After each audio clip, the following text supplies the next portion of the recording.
आप देख रहे हैं न्यूज नाउ 24/7। ताज़ा खबरों के लिए हमारे साथ बने रहें। उत्तर प्रदेश की योगी सरकार ने 9 लाख करोड़ रुपए से ज्यादा का बजट पेश किया। बजट पेश होने के बाद मुख्यमंत्री योगी आदित्यनाथ ने प्रेस कॉन्फ्रेंस की। बजट पर टिप्पणी करते हुए सीएम योगी आदित्यनाथ ने कहा, आज का दिन अत्यंत महत्वपूर्ण दिन है। देश की आबादी का सबसे बड़े राज्य का बजट आज पेश किया गया है। यूपी सरकार का 10वां बजट है। पिछले 9 वर्ष में जो यूपी के लिए सरकार ने जो कदम उठाए उसके अच्छे परिणाम आए हैं। उन्होंने कहा कि ये बजट यूपी के 9 वर्ष के नवनिर्माण की गाथा को दर्शाता है। उन्होंने कहा कि बजट में हर वर्ग का ध्यान रखा गया। 9 साल में यूपी के लोगों की राय बदली है। युवाओं की ग्रोथ, उनके रोजगार को लेकर हो, इसका ध्यान रखा जा रहा है। एमएसएमई कौशल विकास के साथ रोजगार जनरेटर के रूप में यूपी का बढ़ना तय है। हम जन विश्वास सिद्धांत के रूप में आगे बढ़ रहे हैं। निवेशकों को सिंगल विंडो सुविधा दी जा रही है। हमने ईज ऑफ डूइंग में अच्छा किया है। इसके लिए rule of law real growth की गारंटी है। आज यूपी सुरक्षा की गारंटी दे रहा है। उन्होंने आगे कहा कि अन्नदाता किसान देश की अर्थव्यवस्था और उसके विकास की धुरी है। अन्नदाता केवल लाभार्थी नहीं, विकास का आधार है। अन्नदाता से उन्हें उद्यमी बनाने की दिशा में आगे बढ़ेंगे। बजट में इसका प्रावधान है। हम ट्यूबवेलों को फ्री बिजली दे रहे हैं। किसान को कुसुम योजना का भी लाभ दिलाएंगे। सीएम ने यह भी कहा कि गन्ना के साथ दलहनी और तिलहनी यानी सहफसली खेती की ओर आगे बढ़ेंगे। इससे और लाभ होगा। इसके लिए हमने बजट में प्रावधान किया है। मित्रों, मैं आज की इस विशेष मीडिया ब्रीफिंग में आप सभी का मैं स्वागत करता हूं।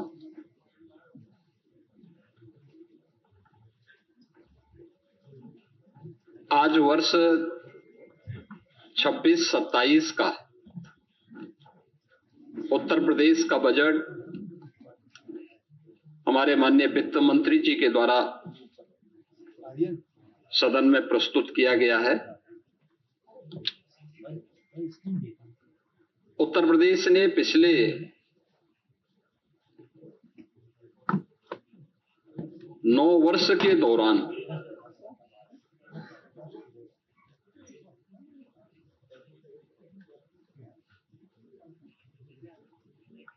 अपना परसेप्शन बदलने में जो सफलता प्राप्त की है,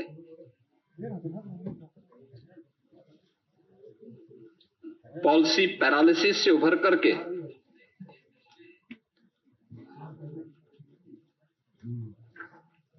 परसेप्शन को बदलकर अनलिमिटेड पोटेंशियल के स्टेट के रूप में यूपी को प्रस्तुत किया है।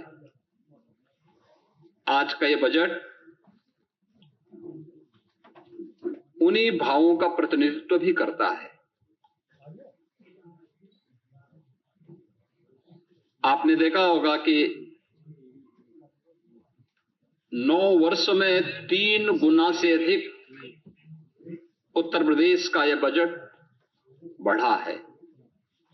यानी 9,12,000 करोड़ रुपए से अधिक का अब उत्तर प्रदेश की सबसे बड़ी आबादी का यह बजट आज उत्तर प्रदेश के विधानमंडल में प्रस्तुत हुआ है। और अगर बजट की मैं थीम कहूं तो यह सुरक्षित नारी, सक्षम युवा, खुशहाल किसान और रात को काम, तकनीकी निवेश से समृद्ध होता उत्तर प्रदेश के लिए समर्पित यह बजट 9 वर्ष के नवनिर्माण की एक नई गाथा को देशवासियों के सामने प्रस्तुत करता है। बजट की जो हाइलाइट्स हैं, जो आपने देखा है, इसमें 43,565 करोड़ रुपए से अधिक की धनराशि केवल नई योजनाओं के लिए इस बजट में उसमें प्रस्तावित की गई हैं। दूसरा, 2 लाख करोड़ रुपए से अधिक की राशि कैपिटल एक्सपेंडिचर के लिए है। यानी ये परिसंपत्तियों के नवनिर्माण में, इंफ्रास्ट्रक्चर के डेवलपमेंट में और इकोनॉमी की यानी अर्थव्यवस्था को सुदृढ़ीकरण करने में इसकी बड़ी भूमिका होती है और यहीं से रोजगार का सृजन भी होता है। ये रोजगार सृजन में भी एक बड़ी भूमिका का निर्वहन करता है। ये बजट का मुख्य हाइलाइट्स है। आपने इस चीज को बजट में देखा होगा। बजट भाषण जब वित्त मंत्री जी पढ़ रहे थे तो उस समय भी आपने इस बात को गौर किया होगा कि बजट में जो हमारी एफआरबीएम की सीमा है, यानी पिछले 9 वर्ष में ये हमारी सरकार का 10वां बजट है और पहली बार हुआ है जब किसी मुख्यमंत्री को 10वां बजट प्रस्तुत करने का अवसर प्राप्त हुआ है यूपी जैसे राज्य में। इससे पहले कभी नहीं हुआ। दूसरा है कि इन 9 वर्षों में एक भी टैक्स नहीं लगाया गया।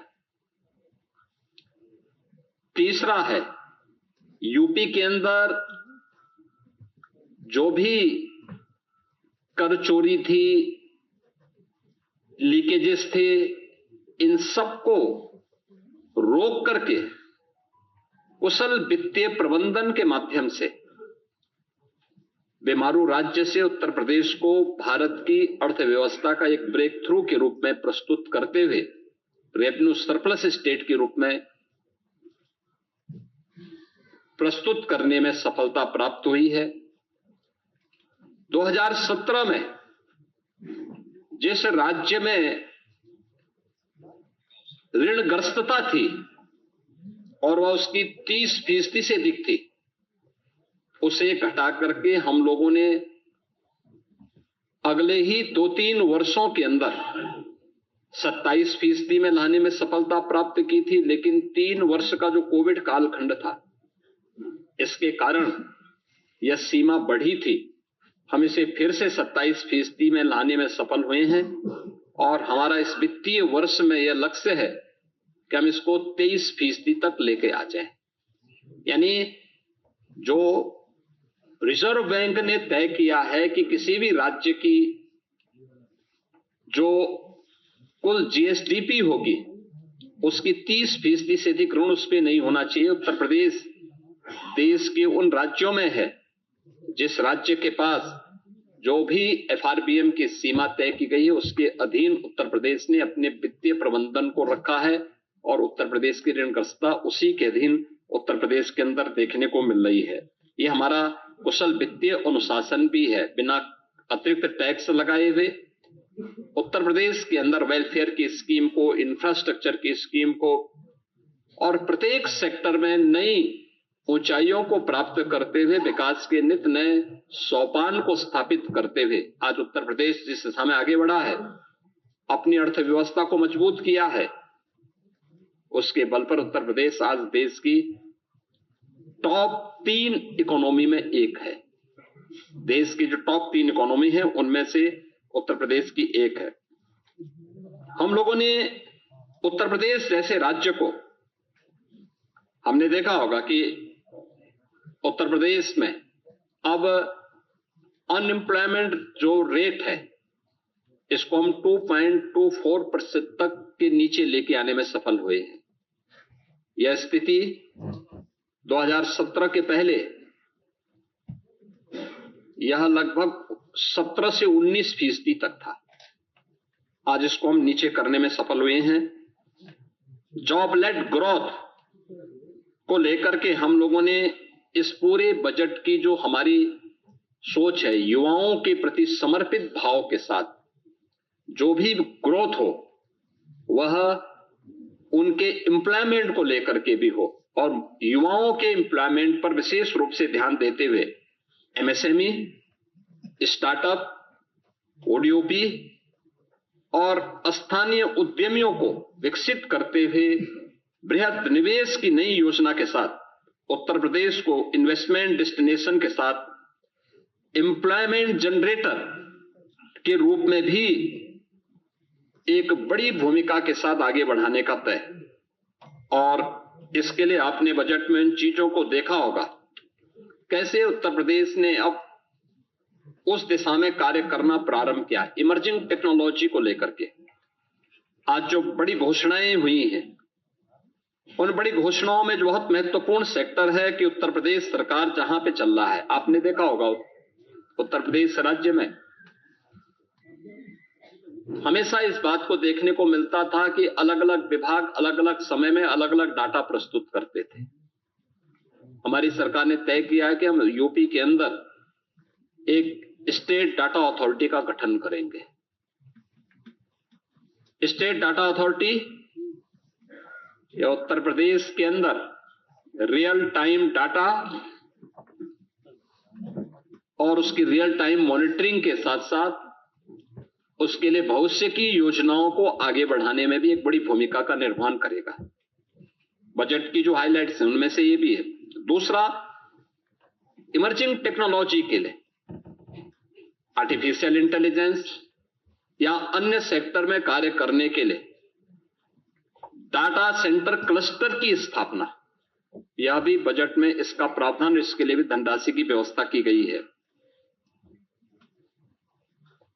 मेडटेक और डीपटेक के लिए EI मिशन की घोषणा, यह भी इस बजट के अंदर है, जिससे युवाओं के लिए स्किल युवा को अधिक से अधिक जॉब हम उपलब्ध करवा सकें। इसके लिए उनकी स्किलिंग की प्लानिंग भी इस बजट में, उसका महिला उद्यमी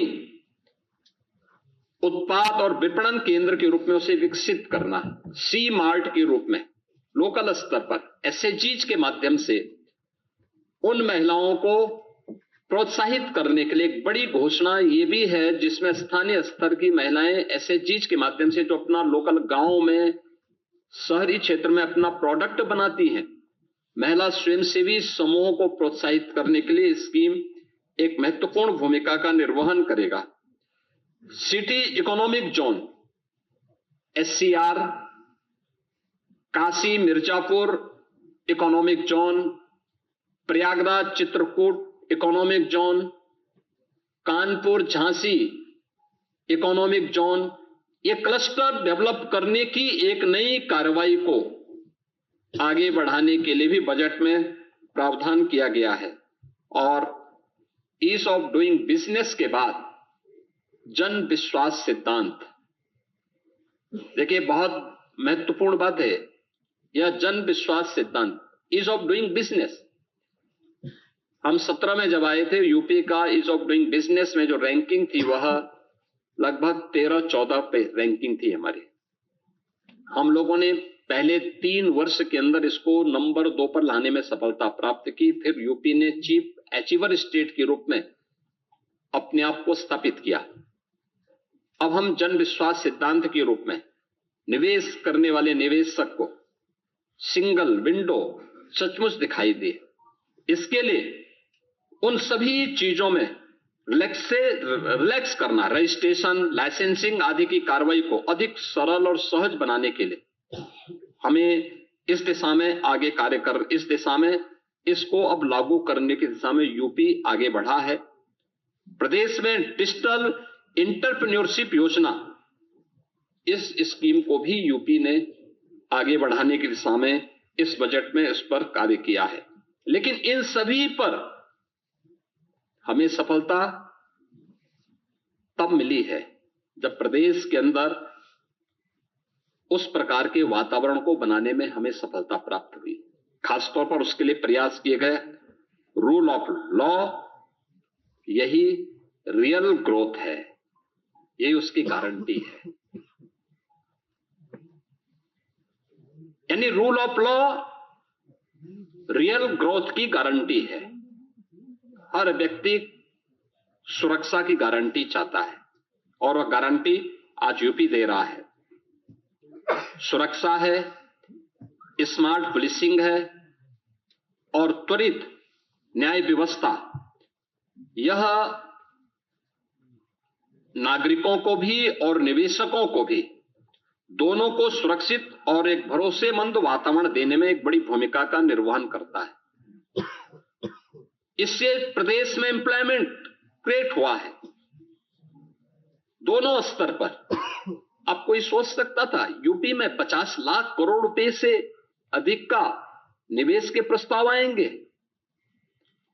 यूपी का मृत प्राय सा हो गया एमएसएमई सेक्टर, फिर से ग्रोथ करके 3 करोड़ से अधिक नौजवानों के लिए नौकरी और रोजगार की संभावनाओं को विकसित करेगा। आज ये यूपी में संभव हो रहा है, आज ये यूपी में दिखाई दे रहा है, यूपी में हुआ है। और उसी दिशा में ये बजट इमर्जिंग टेक्नोलॉजी को फोकस करते हुए आज यहां पे प्रस्तुत किया गया है। इस बजट में कुछ अन्य सेक्टर को भी छुआ गया। अन्नदाता किसान, अन्नदाता किसान भारत जैसे कृषि प्रधान देश की अर्थव्यवस्था और उसके विकास की धुरी है। हमारा यह मानना है कि अन्नदाता किसान, यह अन्नदाता केवल लाभार्थी नहीं है, यह विकास का भागीदार है। अब अन्नदाता से उसे उद्यमी बनाने की दिशा में नए प्रयास क्या हो सकते हैं? इस दिशा में एक नए प्रयास, इस विकास की यात्रा में प्रदेश का अन्नदाता भी सक्रिय साझेदार बने। इस दिशा से कृषि को इनकम बेस्ड और वैल्यू एडिशन मॉडल के रूप में प्रस्तुत करने के लिए इस बजट में उसका प्रावधान किया गया है। इसके अलावा कृषि विभाग में डीजल पंप सेट को, जो भी प्रदेश के अंदर आपने देखा होगा, हम लोगों ने सिंचाई की क्षमता का विस्तार किया है। 40 लाख के आसपास ट्यूबवेल ऐसे थे जिनमें से 16 लाख ट्यूबवेल जिनका इलेक्ट्रिफिकेशन पहले से था, हमने उन्हें फ्री बिजली की व्यवस्था की। लेकिन 23 लाख ट्यूबवेल्स ऐसे थे जो डीजल से संचालित हो रहे हैं, उन्हें फेज वाइज सोलर के साथ जोड़ने की एक बड़ी स्कीम के लिए हम लोगों ने इस बजट में घोषणा की है। ये सोलर पैनल क्लस्टर रूप में भी और इंडिविजुअल रूप में भी हम उसको आगे बढ़ाएंगे। पीएम कुसुम योजना का लाभ भी उसके साथ जोड़ेंगे और इसके तहत एक बड़ी स्कीम की घोषणा इस बजट में हुई है, जिसमें अनुसूचित जाति, जनजाति, महिला और लघु सीमांत किसानों को 90% अनुदान और अन्य किसानों के लिए 80% किसान इसमें सब्सिडी की घोषणा हम लोगों ने की है। दूसरा है अंतर्राष्ट्रीय महिला किसान वर्ष 26 के तहत नाबार्ड ने किसान के साथ एफपीओज हेतु भी एक रिवॉल्विंग फंड की व्यवस्था, यानी जो एफपीओज संचालित करते हैं उन एफपीओज के लिए भी उन्हें अतिरिक्त सुविधा और उसको फैसिलिटेट किया जा सके, इस दिशा से भी सरकार ने बजट में घोषणा की है। गन्ना के साथ ही तिलहनी और दलहनी अंतः फसली खेती, यानी अब तक होता क्या, हम एक फसल लेते थे एक समय में, गन्ना के साथ कोई दूसरी फसल नहीं ले पाते थे।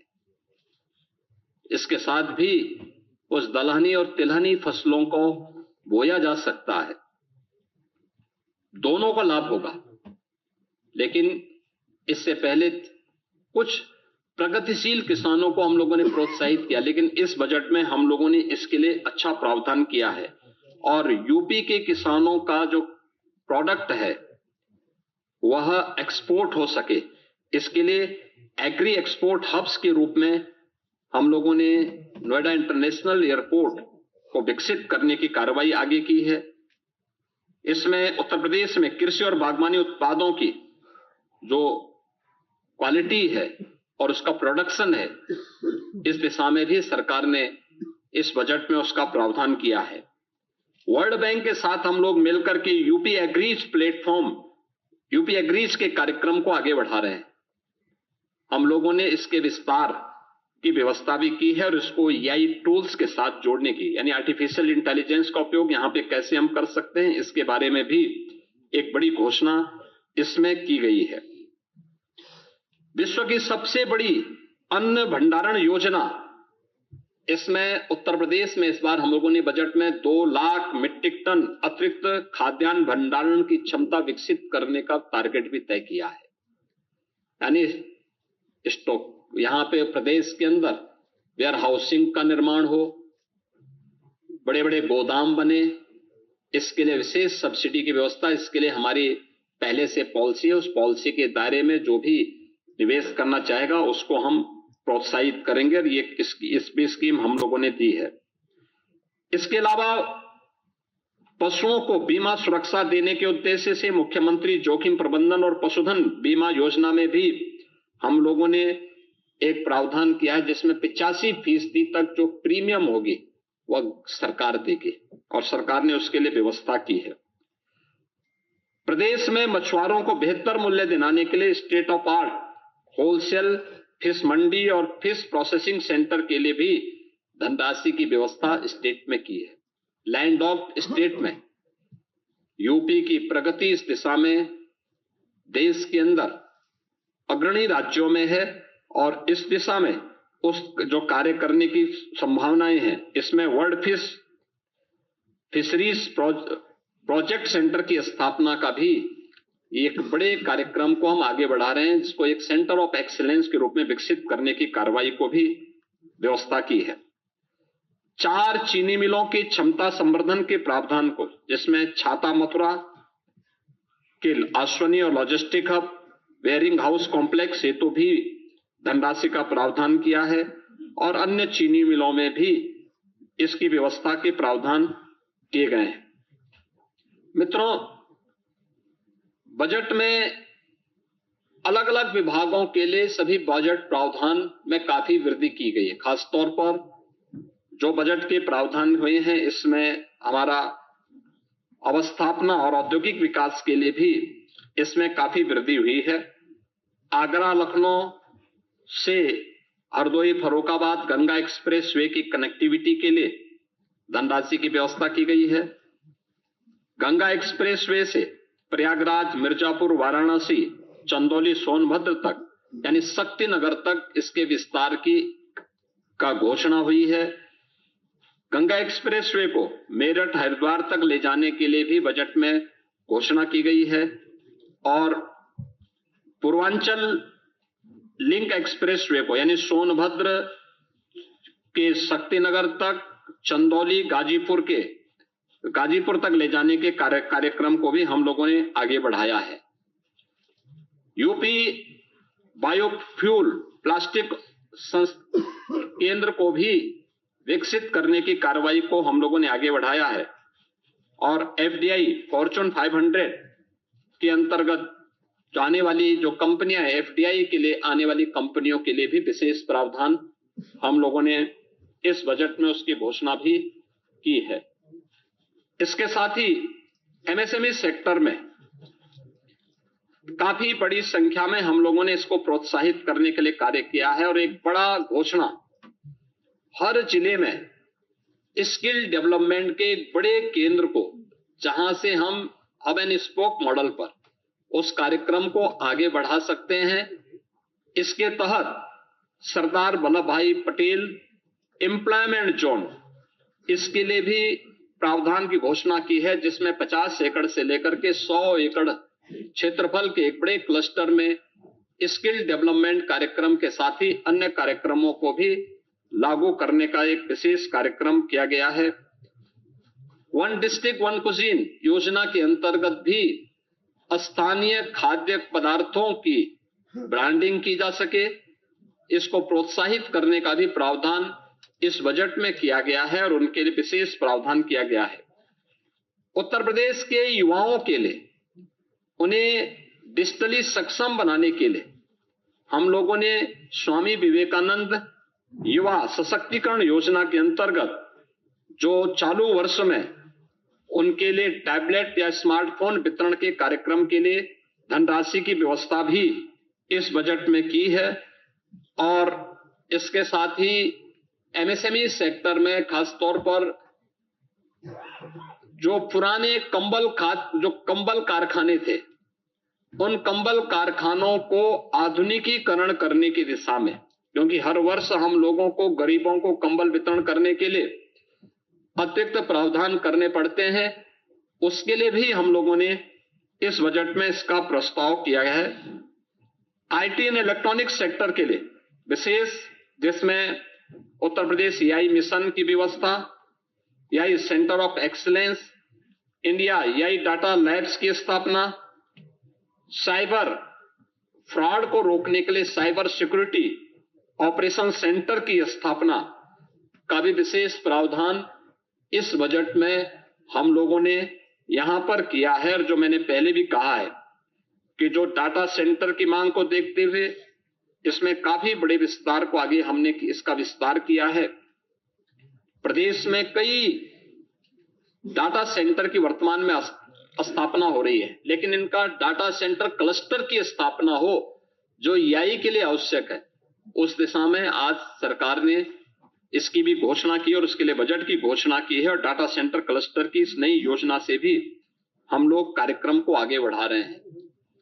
उत्तर प्रदेश ने शिक्षा के क्षेत्र में कुछ मॉडल दिए थे, खासतौर पर ऑपरेशन कायाकल्प हो या फिर उन बच्चों के लिए जो निराश्रित थे या निर्माण श्रमिकों के बच्चे थे, उनके लिए अटल आवासीय विद्यालय के मॉडल दिए थे। अटल आवासीय विद्यालय के इंफ्रास्ट्रक्चर को ध्यान में रखते हुए उसी तर्ज पर बेसिक शिक्षा परिषद में हम लोगों ने व्यवस्था की है कि सीएम कंपोजिट विद्यालय की स्थापना, यह हर जनपद में 2-2 विद्यालयों के लिए हम लोगों ने धनराशि का प्रावधान भी इस बजट में सभी 75 जनपदों के लिए किया है। इसके अलावा प्रदेश के अंदर कस्तूरबा गांधी विद्यालयों, अभी बहुत कुछ हमारे विकासखंड ऐसे थे जहां पे कस्तूरबा गांधी विद्यालय नहीं थे या कस्तूरबा गांधी विद्यालय की मांग हो रही थी, वहां पे उनके विस्तार के कार्यक्रम को हम लोगों ने एक व्यवस्था की है। और प्रदेश के जो हमारे प्रसिद्ध स्कूल हैं, माध्यमिक स्कूल हैं, इसके अलावा उच्च शिक्षण संस्थानों के लिए भी, उनके शिक्षणोत्तर कर्मचारियों के लिए भी, वहां पे जो मानदेय पे शिक्षक हैं, इनके लिए भी हम लोगों ने कैशलेस यानी आयुष्मान भारत की तर्ज पर कैशलेस उपचार की व्यवस्था के लिए धनराशि की व्यवस्था भी इसमें की है। सभी प्रकार के शिक्षकों को इसके साथ हम लोगों ने जोड़ा हुआ है, ये सभी चीजें की हैं। आर्टिफिशियल इंटेलिजेंस का उपयोग माध्यमिक स्तर से ही हम करना प्रारंभ करेंगे, इसके लिए धनराशि की व्यवस्था की है।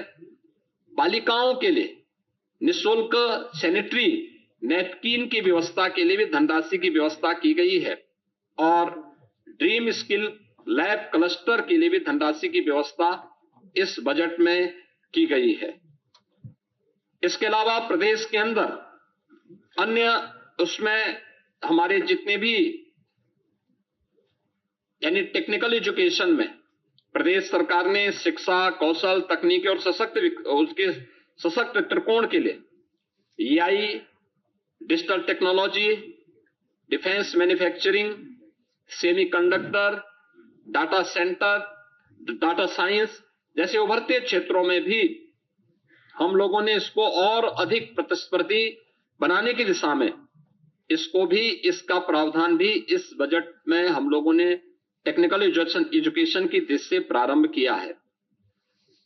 उत्तर प्रदेश सरकार स्टेम यानी science, technology, engineering and maths, इसको बढ़ावा देने के लिए प्रदेश सरकार ने स्टेम एआई मिशन, राजकीय पॉलिटेक्निक संस्थान और टेक्निकल इंस्टीट्यूशन के साथ हम इसको जोड़ने के एक बड़े कार्यक्रम के साथ आगे बढ़े हैं, जिसमें AI enabled lab, skill development के साथ इसको जोड़ने का कार्यक्रम और एआई से जुड़ी हुई जो सामग्री है वह स्थानीय भाषा में यानी हिंदी में भी उपलब्ध हो सके, इसके लिए कार्य हो रहा है। इसके साथ ही इस दिशा में नॉलेज पार्टनर के रूप डीप टेक के लिए प्रदेश के अंदर आईआईटी कानपुर, आईआईटी बीएचयू और अन्य संस्थानों को भी हम लोगों ने इसके साथ जोड़ने के एक बड़े कार्यक्रम के लिए भी धनराशि की व्यवस्था यहां पर हम लोगों ने इस बजट में इसकी घोषणा की है।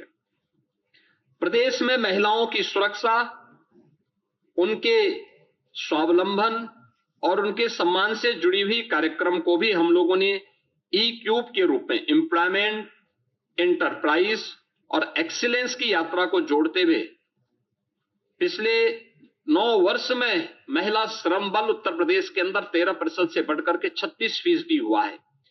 इसको और अधिक बढ़ाने की दिशा में उत्तर प्रदेश सरकार ने एक विशेष महिला उद्यमी उत्पाद विपणन योजना, इसके लिए धनराशि की व्यवस्था की है, जो अभी यूनियन बजट में सी मार्ट की तर्ज पर कार्य करेगा। इसके अलावा महिला उद्यमी क्रेडिट कार्ड की योजना भी घोषित की गई है, जिसमें महिलाओं की आय बढ़ाने, लखपति दीदी के लक्ष्य को आगे बढ़ाने, ब्याज मुक्त पूंजी उपलब्ध कराने हेतु यानी उन्हें छोटी छोटी योजनाओं के लिए ब्याज पर किसी बैंक से या किसी ऐसे व्यक्ति से उनको ब्याज न लेना पड़े जहां वह कर्ज के नीचे दबे, उसे ब्याज मुक्त ऋण की सुविधा उपलब्ध हो सके, इसके लिए धनराशि की व्यवस्था की गई है। और कामकाजी महिलाओं के लिए हम लोग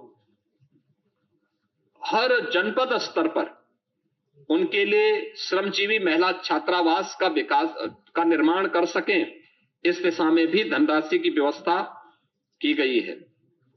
युवाओं के लिए एक अन्य प्रावधान इस बजट में किया गया है जो अत्यंत महत्वपूर्ण है, और वह है one commissionery, one divisional headquarter, one sports college, यानी 18 कमिश्नरी हेडक्वार्टर हैं उत्तर प्रदेश के अंदर। हर एक में एक स्पोर्ट्स कॉलेज भी होगा। उत्तर प्रदेश सरकार पहले से ही हॉकी के जादूगर मेजर ध्यानचंद जी के नाम पर हम लोग मेरठ में स्पोर्ट्स यूनिवर्सिटी का निर्माण कर रहे हैं, जो अप्रैल मई तक बनकर के तैयार हो जाएगा। उसमें सत्र प्रारंभ हो चुके हैं।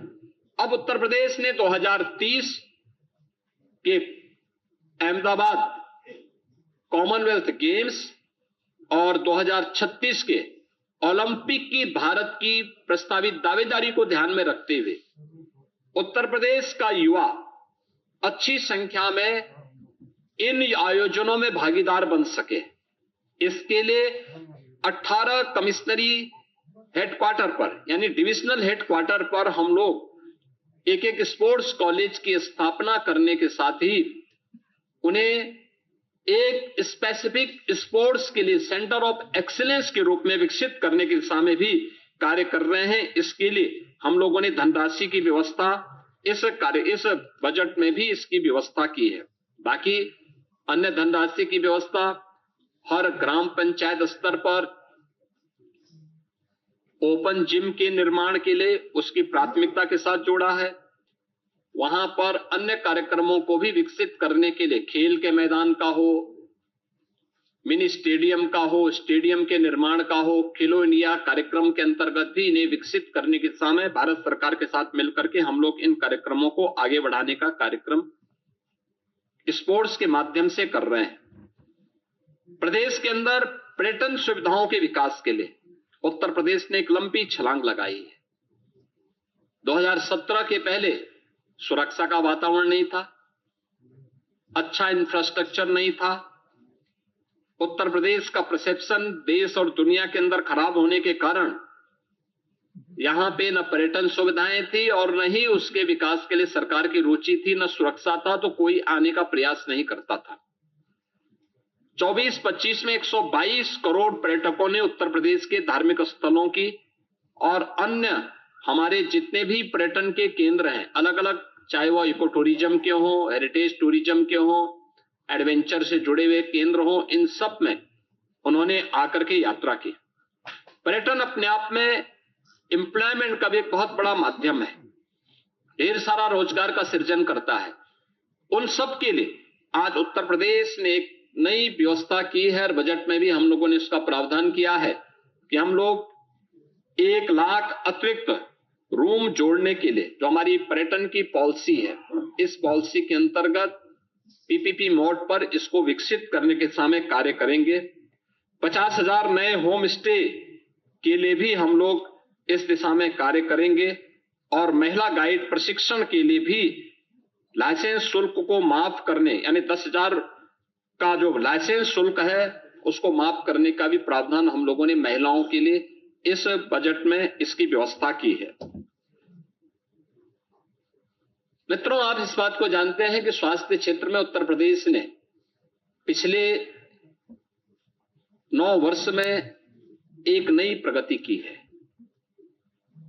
एक नया प्रयास किया है। और इस प्रयास के अंतर्गत आप इस बात को देख सकते हैं कि जिस राज्य में पहले मात्र 36 मेडिकल कॉलेजेस थे, जिसमें से 17 से कम केवल गवर्नमेंट मेडिकल कॉलेजेस थे, आज उस राज्य में 81 मेडिकल कॉलेज, 2 एम्स और कई हमारे पास सुपर स्पेशलिटी के हॉस्पिटल्स वर्तमान में कार्यरत हैं। ये सुविधाएं और प्रदेश के अंदर सबसे अधिक 5,46,00,000 से अधिक प्रधानमंत्री जन आरोग्य योजना के अंतर्गत आयुष्मान कार्ड के गोल्डन कार्ड देने वाला राज्य यूपी है। सबसे अधिक गोल्डन कार्ड भी उत्तर प्रदेश दे रहा है। अब नेक्स्ट क्या? हमने टर्सरी केयर के रूप में अपने मेडिकल कॉलेजेस को विकसित किया है। कुछ मेडिकल कॉलेजेस इसमें विकसित हो रहे हैं। हर जिले के अंदर डायलिसिस की सुविधा निःशुल्क में उपलब्ध करवाने की कार्रवाई के साथ ही वहां पे रेडियोलॉजी की व्यवस्था, खासतौर पर एमआरआई, सीटी, कलर डॉपलर, डिजिटल एक्सरे, इन सब की व्यवस्था का प्रावधान जनपद स्तर पर करने की तैयारी के साथ ही नेक्स्ट स्तर पर इस बजट में देश का यह पहला सेंटर होगा जिसको हम SCPGI में करने जा रहे हैं।